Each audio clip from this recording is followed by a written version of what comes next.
Comment pratiquer l'écotourisme quand de base on a peu accès à la nature? Comment font les personnes en situation de handicap ou de vulnérabilité pour retrouver cette connexion au grand air, au vivant, à l'aventure? J'ai créé l'association The Green Road il y a plus de 10 ans, en partant faire un tour du monde à vélo. Depuis, je diffuse un documentaire mêlant aventure et écologie, tout en aidant d'autres explorateurs. Mais très peu sont dans des situations handicapantes, et c'est un peu un angle mort, un impensé pour moi. Jusqu'à ce que l'association Défimed m'invite à découvrir un tas d'initiatives totalement dingues auxquelles je n'aurais jamais pensé. Alors ce matin, c'est le train-train qui me fait quitter Lyon, direction un territoire que j'aime beaucoup, les Alpes. Et pour commencer, le pourtour du lac d'Aiguebelette où je découvre Arbatou. Enfin, je devine plus exactement, car quand j'arrive, c'est entre les branches que j'aperçois Guilhem, bien occupé. C'est un petit challenge de grimper dans les arbres pour poser des cordes sans frottement, en respect du végétal aussi. Poser différentes cordes pour que les personnes puissent grimper, que ce soit accessible au public. Et d'un autre côté, qu'il n'y ait pas d'impact ou qu'on limite au maximum l'impact dans l'arbre. On est formé au diagnostic d'un arbre pour son aspect santé et sécurité, pour encadrer du public à l'intérieur. Je suis impressionné par son art d'être sérieux sans se prendre au sérieux. Je vous invite à rentrer sur le système racinaire de cet arbre. Il s'appelle comment l'arbre? Alors qui est-ce que ça pourrait être? Je vais dire un mot au pif, tu être. C'est ouais. Et si on le voit de loin, en fait il ressemble à celui-ci, c'est la même espèce que l'arbre qui est là-bas. Pédagogue, il distille les éléments de connaissance tout en humour. Alors commencez par vous recoiffer parce que vous remarquez que l'arbre est très bien coiffé, alors toujours commencer par être bien présentable, hein, c'est bon, ça va. Okay. Quand j'ai vu les installations, j'ai tout de suite compris ce que c'était et j'étais contente. Très contente. Alors regardez un petit peu parce que là il va falloir que je me redresse, c'est là que ça devient un peu technique. Je mets une main sous jasmin, une main sur jasmin et je vais me redresser comme ça. On dit que les arbres ont pris leur temps pour pousser, alors on va prendre notre temps pour les visiter. Voilà, il n'y a pas d'obligation de vitesse. Chacun peut aller à la hauteur qu'il a envie. J'ai trouvé ça très sympa. Moi, j'ai pas pu aller jusqu'en haut de l'arbre parce que c'était un peu dur pour moi, mais je trouvais ça très sympa de se rapprocher de la nature, de sentir un peu les bonnes vibrations d'un arbre, de ses branches. Je me sentais en sécurité. Ce que j'ai remarqué aujourd'hui, c'est vraiment le côté où on escalade à l'aide des cordes sur l'arbre, mais tout en faisant attention au respect de l'arbre, à pas lui faire mal, à pas arracher de branches, tout ça. Et toute l'atmosphère qui a été mise, tout le contexte, tout ça, on était vraiment dans une bulle, quoi. Et puis même la bulle était physique aussi, en haut de l'arbre, on était vraiment dans une bulle. Parce que c'est vrai que les arbres, on a l'habitude de les regarder de l'extérieur, mais pas de l'intérieur. Un grand plaisir et surtout à la fin, on se sent léger. On se sent bien léger parce que je suis restée 1 heure dans l'arbre, je crois. Pendant tout ce temps-là, on ne sent pas son poids en fait. C'est l'arbre qui supporte ton poids et tu es en collaboration avec l'arbre, quoi. Ça, c'est une dimension que j'avais pas la dernière fois que j'ai fait l'activité, quoi. Ça, c'était il y a bien longtemps. Ça permet à certains publics de se reconnecter avec leur environnement.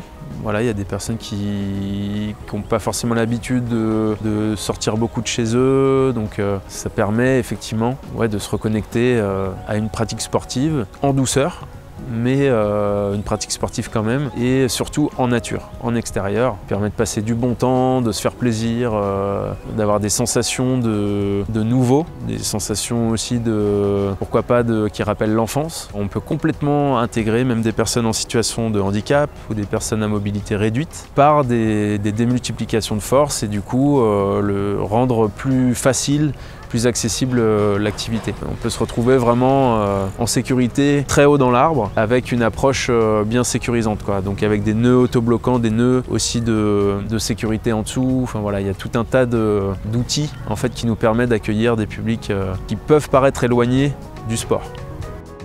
Incroyable! Je n'aurais jamais pensé que ce soit possible. Et je suis pas au bout de mes surprises. Quelques coups de pédale et direction Annecy. Puis sur ces hauteurs, le Semnoz, pour découvrir un événement hors norme, le Randy Bike Festival. Je sympathise avec Florian, qui a un parcours atypique. Suite à la rencontre avec sa compagne, en situation de handicap, et une reconversion pro, il a créé Activandi. Cette plateforme en ligne référence itinéraires et infrastructures accessibles pour des activités sportives en pleine nature. Ils font aussi de la formation, de l'ingénierie et du conseil aux collectivités. Oui, c'est vrai que nous, on a toujours voulu que la montagne soit accessible pour tous, la nature soit accessible pour tous. Et du coup, en 2018, on était venu nous demander si on voulait co-organiser, co-créer le Randy Bike Festival, qui était l'idée à l'origine de mettre en avant toutes les mobilités pour rendre la montagne accessible. Que ce soit de la joëlette, du quadrix, du Simbo, plus d'autres typologies de fauteuils roulants ou d'équipements.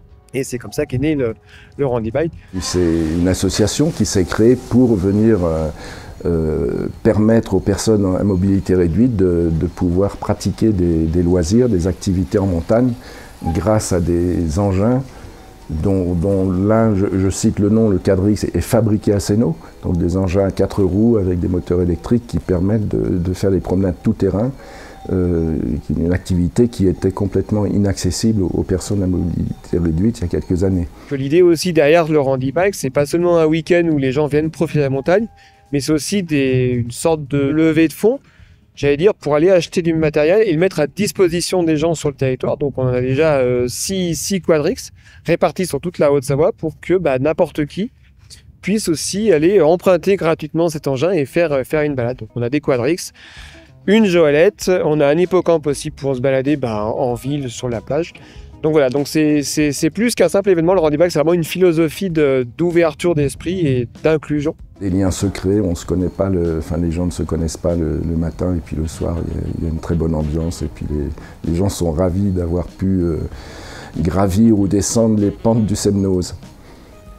Et justement, avec des jeunes, handicapés moteurs ou en parcours d'insertion, je file participer à cette boucle, alors que des cordes de pluie s'apprêtent à tomber. Je m'appelle Jeff Constantin, j'ai 28 ans. Ça fait la 4e édition à laquelle je participe. On va dans des parcours variés et c'est vraiment génial, magnifique à découvrir. Et avec des engins qui sont vraiment magnifiques, sûrs, on peut monter n'importe où, aller dans la montagne et dans des endroits qui m'ont été inaccessibles auparavant. Le créateur de cet étonnant véhicule est présent. Il est sacrément sollicité, mais j'arrive à grappiller quelques instants d'interview. Et moi, mon activité professionnelle avant l'accident, je travaille dans le milieu de la course automobile. Donc c'est vrai que nous, on est né avec une caisse à outils. Et la mécanique, pour nous, ça n'a plus de secret, quoi. Je faisais beaucoup de sports outdoor, beaucoup de randonnées, beaucoup de ski. Et en ski, du matériel existait, mais en été, il n'y avait rien. Et habitant très proche des montagnes, j'étais frustré de ne plus pouvoir aller dans ces beaux domaines en famille, avec les copains. Donc il était indispensable de créer un modèle électrique pour redécouvrir toute cette belle nature. Ça fait depuis 2013 que j'en fais et franchement, je ne m'en lasse pas. Je suis vraiment libre avec cet engin et j'ai l'impression de m'envoler. Oui, je pense que comme tout à chacun, on a besoin de sortir de nos murs, de nos villes pour profiter des senteurs, de voir les forêts évoluer avec les saisons. Et oui, c'est quelque chose qui fait du bien au corps et au cœur de retourner un peu dans cette belle nature. Je suis parti au Népal en 2015 et on avait des quadrix non motorisés et c'était vraiment bien parce qu'on avait des porteurs qui nous poussaient à la montée et à la descente, on était vraiment autonome. Et en creusant, je découvre qu'il y a toute une gamme de possibles. Donc moi je suis Sandra, j'ai créé l'association Poil de Bonheur il y a maintenant 4 ans. À la base je suis infirmière et la vocation de Poil de Bonheur c'était de développer la médiation par l'animal, dont l'équithérapie. Et en venant présenter l'équithérapie l'année dernière au Semnoz, au Randy Bike, j'ai découvert le quadrix et l'idée m'est venue d'associer le quadrix au poney. Et ça a été une super idée parce que du coup maintenant on a l'opportunité d'emmener les gens en pleine nature avec le quadrix, avec la sensation du cheval, qui est complètement différente du quadrix électrique. Et on va à peu près partout aussi. Bon, on est quand même un peu limité, comme on est limité avec un cheval, hein, on ne peut pas forcément passer des énormes rochers, etc. Mais d'une règle générale, ça passe.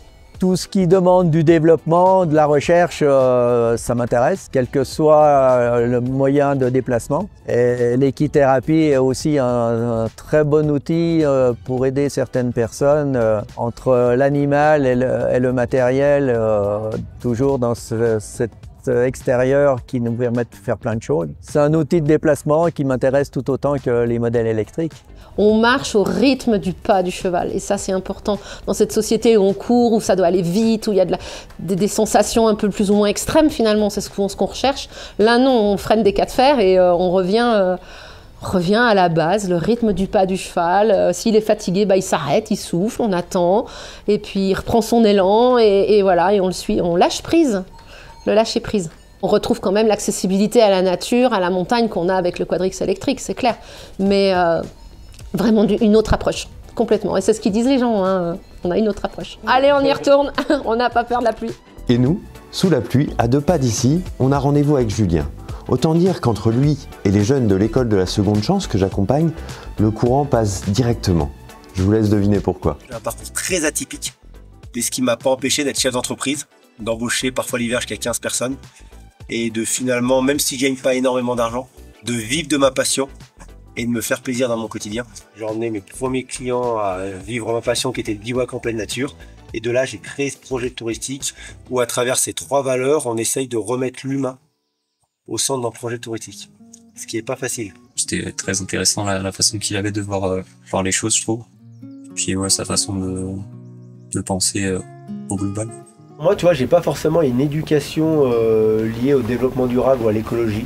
Je suis un gamin du bassin annécien, j'avais des parents qui étaient restaurateurs, donc j'étais plutôt dans le boom de la consommation et du plastique. Mais tu vois, de grandir dans ce milieu naturel, ça te fait aussi vite prendre conscience des choses. Surtout en y travaillant. Et tu te rends compte que ce milieu, c'est ton outil de travail et qu'il se passe des choses qui ne sont pas forcément normales. Finalement, tu vois, ça m'a vite fait changer aussi. Et ça, c'était intéressant. Et ça, je l'ai appris par moi-même.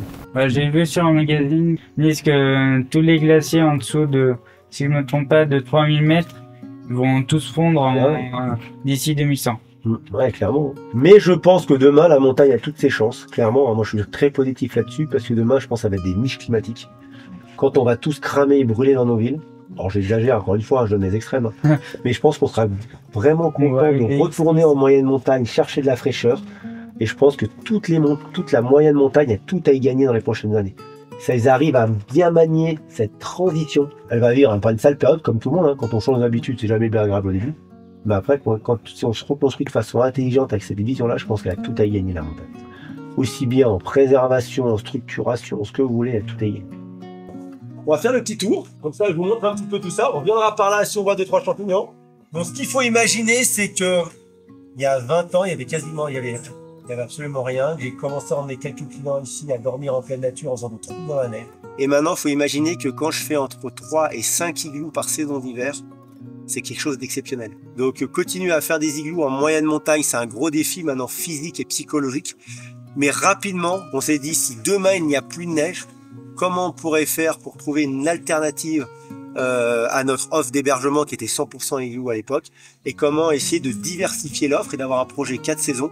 Donc de la grande tente de 50 mètres carrés, j'en ai fait une petite de 10 mètres carrés qui marche aussi bien l'été que l'hiver. Si l'hiver il n'y a pas de neige, on continue à bosser parce qu'il y a toujours une alternative. Et finalement, on se rend compte que dormir en pleine nature dans une expérience de bivouac, quand on a un lit avec un bon matelas et un duvet, ça reste déjà quelque chose de plutôt cool et de plutôt sympa et finalement de très confortable.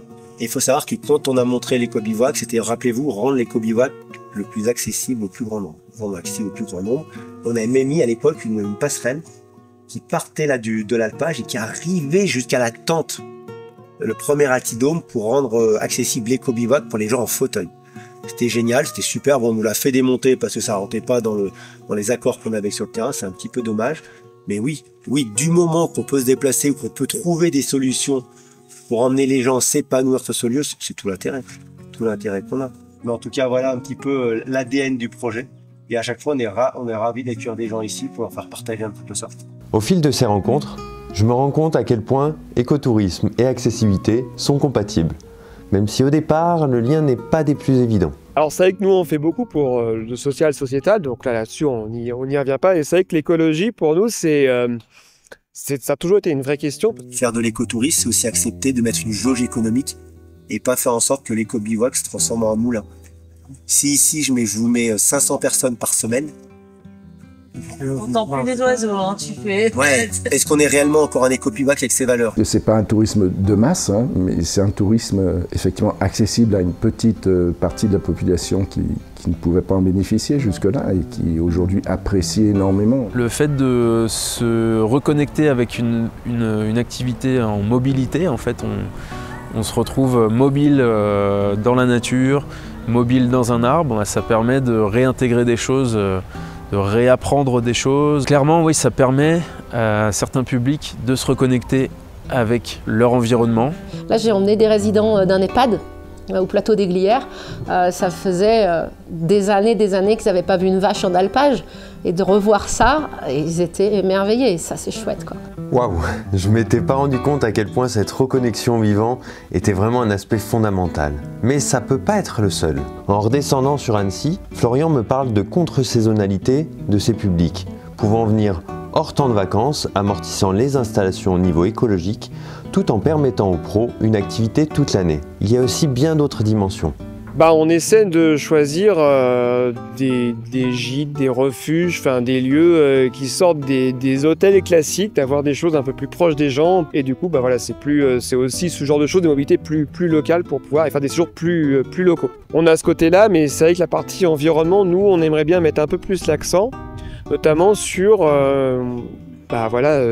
utiliser des transports doux pour pouvoir te déplacer, venir à Annecy en train. Si on amène 40 personnes en pleine nature et qu'il y en a 40 voitures individuelles, c'est qu'on a loupé quelque chose dans notre démarche commerciale. Mais dites-vous qu'on se bat pour pas que ça arrive, mais ça arrive encore.